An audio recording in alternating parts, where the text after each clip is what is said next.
नमस्कार मंडळी. लग्नानंतर होईलच प्रेम या मालिकेच्या आजच्या पुढील भागात आपल्याला असं पाहायला मिळालं. आता जीवा आणि नंदिनी दोघेही बोलत असतात. तेवढ्यातच नंदिनीची नजर तिच्या हातात बांधलेल्या धाग्यावर जाते. ती आता जीवाला म्हणते, आपलं बाळ आर्याच्या पोटात वाढतंय ना, तर आता हा जो धागा आहे तो पण आर्याच्या हातात असायला हवा.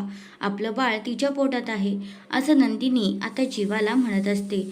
दुसऱ्या बाजूला जीवा आर्याला बोलवायला आलेला असतो आणि मग आता त्या दोघांचं जी जवळीक पाहून पार्थला संशय येतो आणि नंदिनीच्या आईने सुद्धा हे सगळं काही दृश्य पाहिलेले असतात.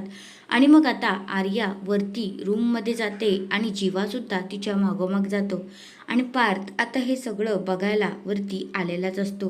दुसऱ्या बाजूला पार्थ आता काव्यासोबत दाखवतात आणि मग काव्या पार्थला विचारते, काय झालं देशमुख, कसलं टेन्शन आहे का?